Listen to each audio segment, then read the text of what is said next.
Website development tutorial. इस tutorial में हम लोग सीखेंगे कि एक वेबसाइट बनाने के लिए हमें बेसिक किन किन चीज़ों की रिक्वायरमेंट होती है। जैसे कि हमें कोई भी वेबसाइट बनाने के लिए HTML की ज़रूरत होती है, एक CSS और एक जावास्क्रिप्ट। इन तीनों की हेल्प से हम एक बेसिक वेबसाइट बना सकते हैं। और इस वेबसाइट को जिन लोगों को ज़्यादा नॉलेज नहीं है HTML, CSS और जावास्क्रिप्ट, वो लोग भी बना पाएंगे अगर आप मेरी इस ट्यूटोरियल सीरीज़ को from start to end watch करेंगे। इस ट्यूटोरियल सीरीज़ के थ्रू मैं आपको HTML, CSS एंड जावास्क्रिप्ट के बारे में बताऊंगा और आपकी जो प्रॉब्लम्स होंगी उन प्रॉब्लम्स को भी मैं रिजॉल्व करूंगा। जैसा कि आप अभी देख सकते हैं हमारे सामने ये एक स्क्रीन है, इस पे जैसे कि HTML है। तो HTML बेसिकली यूज़ होता है किसी भी वेबसाइट की बॉडी या स्ट्रक्चर बनाने के लिए, या हम कह सकते हैं कि एक स्केलेटन बनाने के लिए हम HTML यूज़ करते हैं। अभी इतना ही समझ लीजिए, बाकी आगे मैं एक्सप्लेन करूँगा डिटेल में। CSS बेसिकली यूज़ होती है कलर्स और डिज़ाइन पर्पज़ के लिए, कि हम अपनी वेबसाइट में ब्यूटी कैसे ऐड करें, उस पर्पज़ के लिए हम CSS यूज़ करते हैं। और अभी इसके बारे में इतना ही समझ लीजिए, ज़्यादा डिटेल में नहीं जाएंगे अभी। जो बाद में हम ट्यूटोरियल सीरीज अपनी गोइंग फॉरवर्ड बनाएंगे उसमें मैं आपको CSS के बारे में डिटेल में एक्सप्लेन करूँगा। और एंड तीसरा जो हमारा रिक्वायर्ड एक लैंग्वेज है वो है JS, फुल फॉर्म होती है जावास्क्रिप्ट। तो बेसिकली जावास्क्रिप्ट यूज़ होती है हमारी वेबसाइट में इंटेलिजेंस ऐड करने के लिए, और आप कह सकते हैं कि एक्शन परफॉर्म करने के लिए। फॉर एग्ज़ाम्पल हम कोई वेबसाइट बनाते हैं तो उसमें जैसा कि आपने काफ़ी वेबसाइट्स में देखा होगा कि साइन अप फॉर्म होता है, रजिस्ट्रेशन फॉर्म कह सकते हैं, और लॉगिन फॉर्म होता है। बहुत सारे फॉर्म्स होते हैं जिनमें हम यूज़र से इनपुट लेते हैं। तो उन फॉर्म्स पे जो वैलिडेशन अप्लाई करते हैं तो वो भी हम जावास्क्रिप्ट के थ्रू करते हैं, या हम वेबसाइट से यूज़र से इनपुट कराने के बाद जो डेटा सर्वर पर सेंड करते हैं वो जावास्क्रिप्ट से कर सकते हैं, या सर्वर से हम जो डेटा फैच करते हैं वो हम जावास्क्रिप्ट के थ्रू अपनी वेबसाइट में डिस्प्ले कर सकते हैं। तो सबसे पहले आप एक काम कर लें कि मेरी वेबसाइट को लाइक और सब्सक्राइब कर लें, ताकि गोइंग फॉरवर्ड जब भी मैं इस वेबसाइट डेवलपमेंट ट्यूटोरियल से रिलेटेड कोई भी वीडियो अपलोड करूं तो वो आपको नोटिफिकेशन के थ्रू दिख जाए, आप उस वीडियो को मिस ना करें। और इस वीडियो ट्यूटोरियल में मैं काफ़ी सारी वीडियोज़ अपलोड करने वाला हूँ और वो सारी वीडियोज़ आपको फ्री ऑफ कॉस्ट अवेलेबल होंगी। और साथ के साथ हम बहुत सारे वेबसाइट डेमोज बनाएंगे, लाइक जिम वेबसाइट और and so on. From starting में हम छोटे छोटे वेबसाइट्स बनाएंगे, एंड जैसे जैसे गोइंग फॉरवर्ड हम स्टडी करते जाएंगे तो उसमें हम फिर एडवांस वेबसाइट्स भी बनाएंगे, लाइक मल्टीपल पेजेस की एंड सो बहुत सारी चीज़ें मैं आपको सिखाने वाला हूँ। तो अभी के लिए आप मेरे चैनल को लाइक और सब्सक्राइब कर लीजिए, ताकि आप इन फ्यूचर कोई भी वीडियो मिस ना करें। तो थोड़ा हम अभी डेफिनेशन देख लेते हैं। मेरा फोकस इस ट्यूटोरियल में थ्योरी पे कम रहेगा। बेसिकली मैं आपको प्रैक्टिकली वेबसाइट कैसे बनती है, कैसे प्रोग्रामिंग होती है, तो मेरा फोकस प्रोग्रामिंग पे ज़्यादा होगा। लेकिन फिर भी मैं अभी के लिए आपको थोड़ा सा एक्सप्लेन कर देता हूँ, तो थ्योरी तो आप इंटरनेट से देख सकते हैं, थ्योरी इजीली मिल जाएगी। तो सबसे पहले हम जान लेते हैं व्हाट इज़ HTML। तो HTML is a markup language for describing web document. So, and HTML stands for Hypertext Markup Language. A markup language is a set of markup tags, क्योंकि HTML में बहुत सारे टैग्स होते हैं तो इसको markup tags भी लैंग्वेज भी बोलते हैं। HTML document are described by HTML tag. Top पे HTML टैग भी हम यूज़ करते हैं, वो मैं आपको प्रोग्रामिंग के थ्रू बताऊंगा। जो HTML टैग होता है उसके थ्रू हम जो डोम होता है ब्राउज़र के अंदर, डेटा ऑब्जेक्ट मॉडल, तो उसको बताना होता है कि जो डॉक्यूमेंट वो अभी रेंडर करने वाला है वो किस टाइप का है। तो अभी डिटेल में नहीं जाते, वो थोड़ा ज़्यादा हो जाएगा। तो अभी इतना समझ लीजिए कि HTML होता क्या है, basic. Each HTML tag describe different document content. Okay, थोड़ा अभी इसकी हिस्ट्री के बारे में जान लेते हैं। तो HTML was invented in 1990 by a scientist called Berners-Lee. The purpose was to make it easier for scientists at different universities to gain access to each other's research documents. The project became a bigger success than Tim Berners-Lee had ever imagined. By inventing HTML, he laid the foundation for the web as we know it today.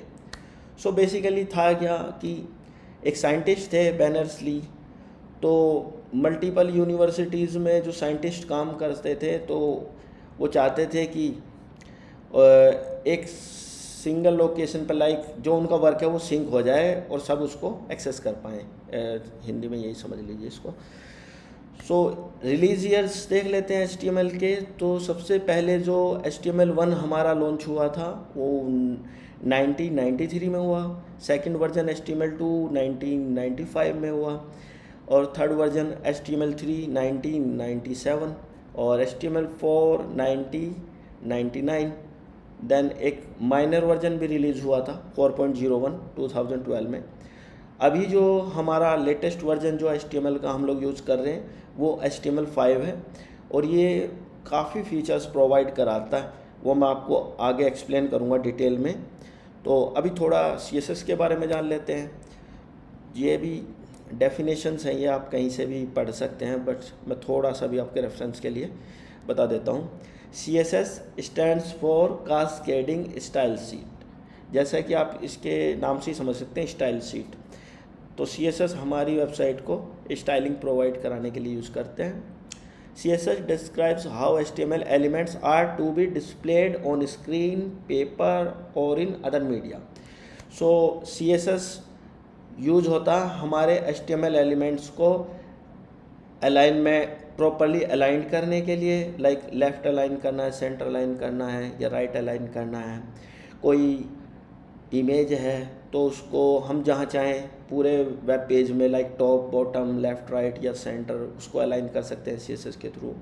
जो text वगैरह होता है उसका colour, उसका font size, उसका alignment, तो ये सब चीज़ें आप बेसिक समझ लीजिए, सब CSS से हमारा कंट्रोल होता है।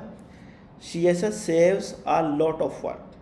It can control the layout of multiple web page all at once. So CSS के थ्रू लाइक CSS हम रीयूज़ कर सकते हैं। फॉर एग्ज़ाम्पल हमने एक पेज के लिए लिखा जैसे कि फुटर या हेडर, जो कि हमारे मल्टीपल पेजेस में कॉमन होता है, तो हम एक कॉमन CSS लिख के उसको रीयूज़ कर सकते हैं। तो उससे हमारा काफ़ी टाइम बचता है और इन फ्यूचर अगर हमें मेंटेनेंस करना है, लाइक हमें थीम कलर चेंज करना है, तो हम एक सिंगल CSS क्लास में जाके चेंज करेंगे और हमारी वेबसाइट में, पूरी वेबसाइट में जहाँ जहाँ पे वो क्लास यूज़ हुई है तो वो सिंगल चेंज में अपडेट हो जाता है। तो अभी के लिए इतने समझ लेते हैं, इसमें मैं ज़्यादा डिटेल में नहीं जाता, अभी थोड़ा कन्फ्यूजन हो जाएगा। तो जैसा कि आप ये सामने एक इमेज देख सकते हैं, तो HTML जैसा कि मैंने आपको बताया कि एक स्केलेटन या कह सकते हैं स्ट्रक्चर हमारे वेब पेज को प्रोवाइड कराता है। जैसा आप देख सकते हैं यहाँ पे ये हेड है, ये बॉडी है और ये बॉडी के पार्ट्स हैं। तो बेसिकली ये एक स्केलेटन है, इसका जैसे आप देख सकते हैं ना तो कोई कलर है ना इसमें कोई ब्यूटी है, ये एक सिंपल स्ट्रक्चर है। तो जब हम CSS अप्लाई करते हैं तो जैसा कि आप साइड में देख सकते हैं HTML विथ CSS, तो जो स्केलेटन था अभी आपने देखा उसका स्किन कलर आ गया है, शर्ट और शर्ट का कलर और डिज़ाइन ETC पैंट कलर। सो ये जस्ट एक एग्जांपल है। तो हम जैसे कि एक स्केलेटन को CSS के साथ एक अच्छा खासा इंसान में कन्वर्ट कर दिया गया है, तो वैसे ही हमारी वेबसाइट का जो स्ट्रक्चर होता है CSS से हम उसको ब्यूटी प्रोवाइड कराते हैं। तो अभी के लिए इतना ही समझ लें, आगे चलते हैं। तो व्हाट इज़ जावास्क्रिप्ट, ये थोड़ा मैं आपको थ्योरी भी बता देता हूँ, बाकी हम पढ़ेंगे अपने ट्यूटोरियल के थ्रू जब हम गोइंग फॉरवर्ड नई वीडियोस बनाएंगे। So JavaScript is known as verb of the web page that define all the actions. जैसा मैंने आपको बताया कि एक्शंस परफॉर्म करने के लिए हम जावास्क्रिप्ट यूज़ करते हैं। To be performed on a web page, it is an object oriented programming language that use JIT compiler. ठीक है, जावास्क्रिप्ट और JS has various application such as web development, mobile development, it is everywhere. तो JavaScript अगर आप सीख लेते हैं तो जावास्क्रिप्ट के थ्रू आप वेब डेवलपमेंट भी कर सकते हैं, आप मोबाइल डेवलपमेंट भी कर सकते हैं, क्योंकि आजकल बहुत सारे प्लेटफॉर्म आ गए हैं और बहुत सारे टूल्स आ गए हैं। तो हम फुल स्टैक डेवलपमेंट अभी आपने नहीं सुना होगा, मैं थोड़ा भी बाद में एक्सप्लेन कर दूंगा। भाई ये समझ लीजिए कि हम वेब डेवलपमेंट भी कर सकते हैं इससे और मोबाइल ऐप डेवलपमेंट भी कर सकते हैं। It is everywhere and all web browser are installed with इट। JavaScript is easy, simple and very compatible with HTML and CSS. It must to have skills for any software engineer out there. ठीक है, तो JavaScript जैसे हमारी client side language होती है, ये basically आपके सिस्टम पे एग्जीक्यूट होती है। फॉर एग्जांपल जब आप कोई वेबसाइट सर्च करते हैं ब्राउज़र में, तो वो ब्राउज़र के थ्रू सर्वर से डाउनलोड होती है और आपके सिस्टम पे रेंडर होती है। और फॉर एग्जांपल जावास्क्रिप्ट के थ्रू हमने कोई फार्मूला लिखा है जो कि वैल्यूज़ कंप्यूट करता है या कैलकुलेशन करता है, तो वो सारी कैलकुलेशन आपकी मशीन पे ही परफॉर्म होती है, सर्वर पे नहीं होती है। तो इसीलिए इसको क्लाइंट साइड लैंग्वेज भी बोलते हैं। तो अभी के लिए इतना ही समझ लेते हैं, ज़्यादा डिटेल में नहीं जाते, क्योंकि ये इंट्रोडक्शन वीडियो है तो मैं इसको अभी एक शॉर्ट वीडियो ही रखना चाहता हूँ। डिटेल में हम इसके बारे में भी जानेंगे। अभी हम देख लेते हैं कि व्हाट इज़ द डिफरेंस, तीनों के बीच में डिफरेंस क्या है। HTML create the structure, control the layout of the content. तो जो हमारा कंटेंट है उसका लेआउट किस तरीके से होगा उसको कंट्रोल करता है। और CSS stylise the website and increase the interactivity. So guys, तो मिलते हैं नेक्स्ट वीडियो में। अभी के लिए इतना ही। नेक्स्ट वीडियो में मैं आपको सिखाऊंगा कि वेबसाइट डेवलपमेंट के लिए हम एनवायरनमेंट कैसे सेटअप करते हैं, और उसमें हम सीखेंगे विजुअल कोड इंस्टॉल करना, जिसके थ्रू हम अपना वेबसाइट डेवलपमेंट स्टार्ट करेंगे। Thank you so much, bye.